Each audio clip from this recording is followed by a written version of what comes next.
আসসালামু আলাইকুম। প্রিয় দর্শক, অন্য মঞ্চ চ্যানেলে আপনাদেরকে স্বাগত জানাচ্ছি।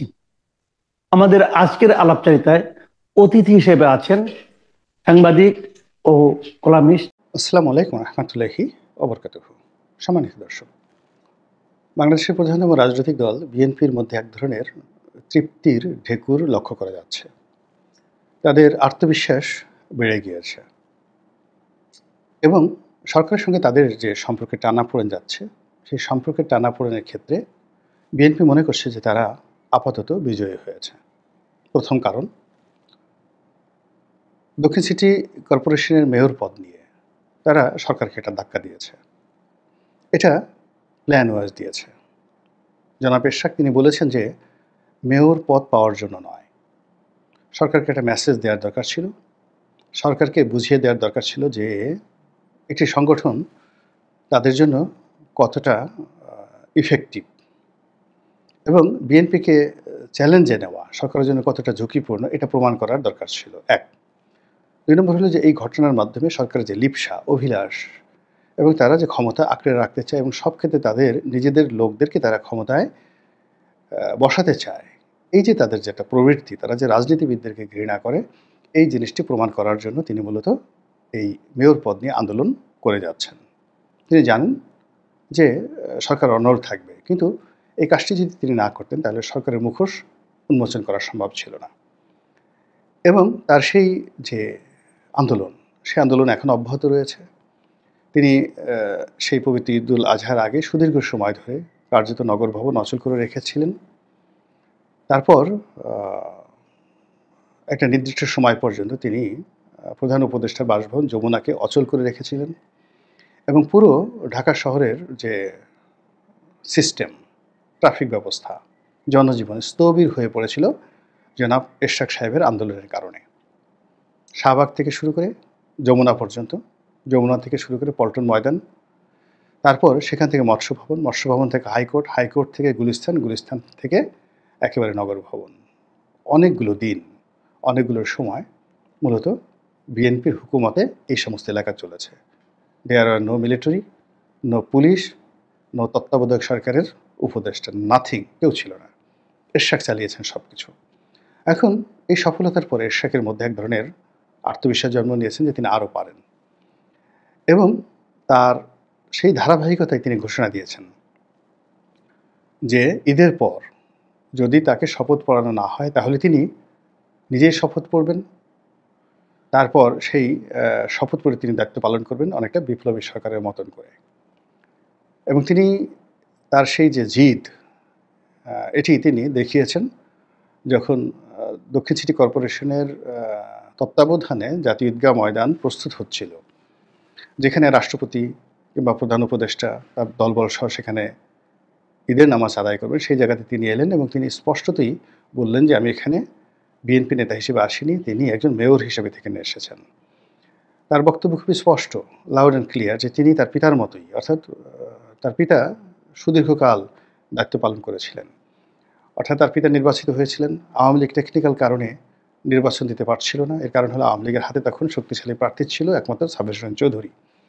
তো তিনি আওয়ামী লীগের সভানেত্রী সাবের হোসেন চৌধুরীকে তখন সংস্কারবাদী নেতা হিসেবে তাকে এই সুযোগটি দিতে চাচ্ছিলেন না।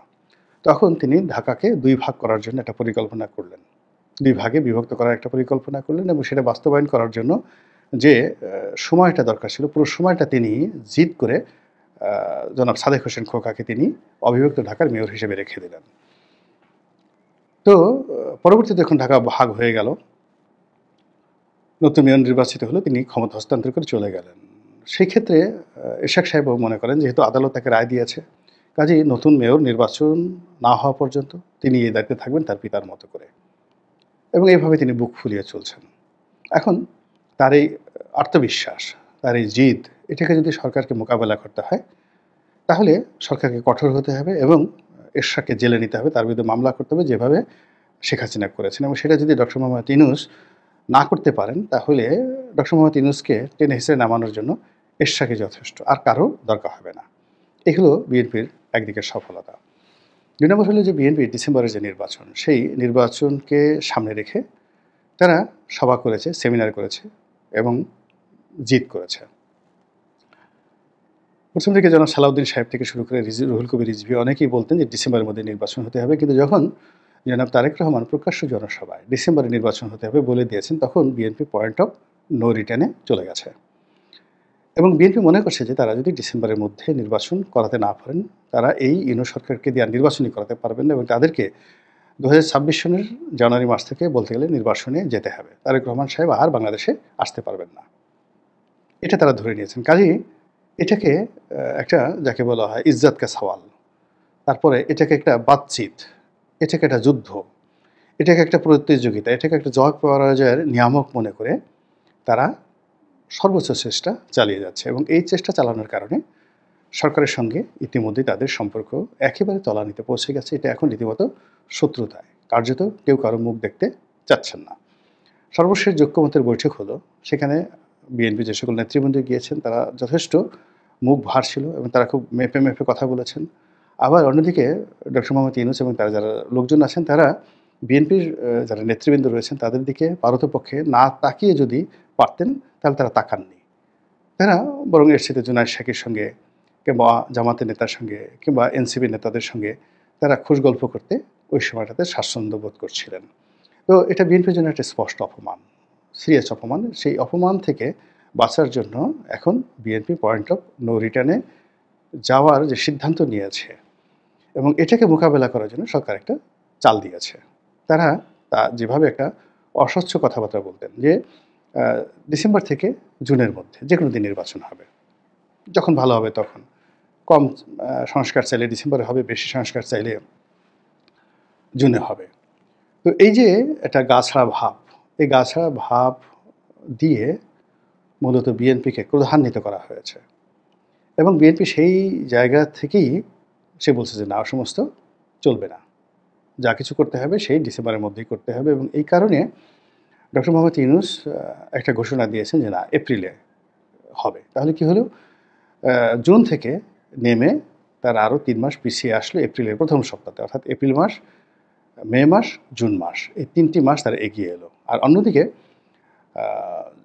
যাকে বলা হয় বিএনপির যে দাবি ডিসেম্বর মাস, তা সেখানে জানুয়ারি, ফেব্রুয়ারি, মার্চ, এই 3টি মাস। তাহলে এই 3 মাস এবং ওখান থেকে 3 মাস একটা মাঝামাঝি জায়গাতে ডক্টর মোহাম্মদ ইউনূস এসেছেন, এবং তিনি একেবারে বলেই দিয়েছেন যে প্রথম সপ্তাহে এটা হবে। তো এটা নিয়ে বিএনপি কটু কথা বলছে, সরকারের সমালোচনা করছে যে না, ডিসেম্বরে হবে না। তারপরে শেষে ডক্টর মোহাম্মদ ইউনূসের যে সকল সমর্থক রয়েছেন তারা বলার চেষ্টা করছেন যে এটা একটা বিরাট বিষয় হয়ে গেছে, এপ্রিল মাসে নির্বাচন হওয়া উচিত, এই সময় হলে এটা ভালো হবে, এটা ভালো হবে। তারপরে সরকার সমর্থক যারা রয়েছেন তারা বিএনপিকে গালাগাল থেকে শুরু করে যা ইচ্ছে তাই করে যাচ্ছেন, কিন্তু বিএনপি একেবারে ম্যাটিকুলাসলি তারা মনে করছেন, গাণিতিক হিসাব দিয়ে মনে করছেন যে সরকার ভয় পেয়েছে বিএনপিকে, এবং বিএনপিকে ভয় পাওয়ার কারণে তারা কি করলো, তাদের যে একরোখা মনোভাব ছিল বা তাদের যে একটা গাছড়া ভাব ছিল, এবং তারা যেভাবে কলা এবং মূলা ঝুলাচ্ছিল, তো সেই কলা এবং মূলা ঝুলানো থেকে তারা একটা কনক্রিট মাইলস্টোনে চলে এসেছেন এপ্রিল মাসের প্রথম সপ্তাহে নির্বাচনের ঘোষণা দিয়ে। এটাকে বিএনপির যারা লোকজন তারা মনে করছেন তাদের একটা প্রাথমিক বিজয়। তারা যে সরকারকে ধাক্কা দিতে পেরেছে, এবং সেই ধাক্কায় যে সরকার কেঁপেছে, ভয় পেয়েছে, আতঙ্ক অনুভব করেছে, এবং তারা বুঝেছে যে সামনে ঈদের পরে যে পরিস্থিতি আসছে সেই পরিস্থিতি তারা সামাল দিতে পারবে না, এরশাদকে তারা সামাল দিতে পারেনি। তো সেক্ষেত্রে যদি বিএনপি যে সমাবেশটা করেছিল পল্টন ময়দানে, ঠিক পুরোনো নয়া পল্টনে তাদের যে কার্যালয়, সেই কার্যালয়ের সামনে, সেটাকে যদি তারা জাস্ট একটু মার্চ করে একটু এগিয়ে আসতো, এবং এগিয়ে এসে যদি তারা যমুনা ঘেরাও করতো, তাহলে পুরো এলাকা, শাহবাগ থেকে পুরো এলাকায় লোকের লোকারণ্য হয়ে যেত। এবং ওখানে মানে আপনি চিন্তা করেন, 10 লাখ লোক যদি বিএনপি জড়ো করতো বা করে আগামীতে ডক্টর মোহাম্মদ ইউনূসকে ঘেরাও করে, তো সেক্ষেত্রে আসলে সেনাবাহিনী দিয়েও সেখানে পরিস্থিতি সামাল দেওয়া যাবে না। এবং যমুনা ছোট একটা জায়গা, ওখানে শেখ হাসিনা যেভাবে হেলিকপ্টারে এসেছিল, গণভবনে নেমেছিল, তারপরে শেষে হেলিকপ্টার থেকে তিনি চলে যাওয়ার পরে দরজা খুলে দেওয়া হয়েছিল, ওই সুযোগটা আসলে যমুনাতে নেই। যমুনাতে হেলিকপ্টার ল্যান্ড করার কোনো ব্যবস্থা নেই, সেখান থেকে গাড়িতে করে বের হয়ে যাবে তাও সম্ভব নয়, এবং ওখানে এসে সেনাবাহিনীর কোনো টিম মানে ওখানে একটা অপারেশন চালাবে এটাও সম্ভব নয়। এই কারণে হলো আপনি যমুনার যে জায়গাগুলো দেখেন সেখানে অসংখ্য রাস্তা, সেই প্রতিটি রাস্তায়, মিন্টু রোডের প্রতিটি রাস্তায়, বেইলি রোডের প্রতিটি অলিতে গলিতে, রমনা পার্কের ভিতরে, সরোয়ার্দী উদ্যানে, তারপরে সামনে মৎস্য ভবনের সামনে, এরপরে এদিকে একেবারে কাউরান বাজার পর্যন্ত অলিতে গলিতে, বাংলা মোটরের অলিতে গলিতে বিএনপির নেতাকর্মীরা যেভাবে যাকে বলা হয় তারা প্রস্তুতি নিতে থাকবে, সেই প্রস্তুতিকে মোকাবেলা করে সেনাবাহিনীর কোনো ট্যাঙ্ক ক্যান্টনমেন্ট থেকে বের হবে বা হতে পারবে, এটা বিএনপির লোকজন মনে করছে না। তো কাজেই তারা মনে করছে যে এরশাদকে দিয়ে যদি একটা ছোট ধাক্কা তারা দিয়েছে, একেবারে ছোট ধাক্কা দিয়েছে, এটাকে তারা মানে অনেকটা চুলকানির মতো মনে করে। বিএনপি এত বড় দল, সেখানে জাস্ট এরশাদ সাহেবকে দিয়ে তারা একটা চুলকানির মতো ঘটনা করেছে। এতেই সরকার কেঁপে কেঁপে একেবারে 3 মাস পিছিয়ে এসছে। তো কাজেই তাদেরকে যদি আরেকটু ধাক্কা দেওয়া হয়, মানে এরশাদের মতো আরও 2-4 জন লোক, যেমন যুবদলের নেতাকে দিয়ে, সভাপতিকে দিয়ে যদি একটা প্রোগ্রাম দেওয়া হয়, স্বেচ্ছাসেবক দলের সভাপতিকে দিয়ে যদি একটা প্রোগ্রাম দেওয়া হয়, তাবিতা ওয়াল এবং এরশাদকে দিয়ে যদি আরেকটা প্রোগ্রাম দেওয়া হয়, 3টে প্রোগ্রাম যুগপথভাবে যদি উত্তর সিটি কর্পোরেশন চলে, দক্ষিণ সিটি কর্পোরেশন চলেন, পুরো ঢাকার শহর 24 ঘন্টার মধ্যে কলাপস হয়ে যাবে বিএনপির দখলে। তখন ডক্টর মোহাম্মদ ইউনূস ডিসেম্বরে নির্বাচন দূরের কথা, রাগ করে বলবো যে আরে বাবা ডিসেম্বর লাগবে না, আগস্ট মাসে আমি নির্বাচন দিয়ে যাচ্ছি, ইভেন টুমরো। এবং এটা বিএনপির লোকজন বিশ্বাস করে। তো এরকম একটা মনস্তাত্ত্বিক যে অবস্থা বাংলাদেশে চলছে, তারই মধ্যে এখন লম্বা পবিত্র ঈদুল আজহার যে ছুটি, আর এই ছুটি উপভোগ করার জন্য মানুষজন গ্রামে চলে গেছে, দেশ কর্মহীন। আর ডক্টর মোহাম্মদ ইউনূস এই সময়টাতে লন্ডন চলে যাবেন। তারপরে যখন আবার 10 তারিখের পরে 11 তারিখের 12 তারিখের দিকে অফিস আদালত খুলবে এবং 4-5 দিন সময় যাবে, তখন যদি আবার রাজপথ উত্তপ্ত হয়ে যায় এবং সময়টা সেই এই যে জুন মাস, খুবই গরম এবং বিব্রতকর সময় বাংলাদেশের জন্য। এই বাংলাদেশে জুন মাসে অনেক অপকর্ম ঘটেছে, অনেক অঘটন ঘটেছে, অনেকে তকদির পুড়ে গেছে। তো কাজেই সেই জুন মাসে যদি আবার বিএনপি শক্ত হাতে কোনো কিছু করার চেষ্টা করে, তাহলে ডক্টর ইউনূস কি সেগুলো সামাল দিতে পারবেন নাকি পারবেন না, এই বিষয়টি ভবিষ্যতের উপরে ছেড়ে দিলাম। আল্লাহ আমাদের সবাইকে হেদায়েত দান করুন এবং হেফাজত করুন। আসসালামু আলাইকুম ওয়া রাহমাতুল্লাহি ওয়া বারাকাতুহু।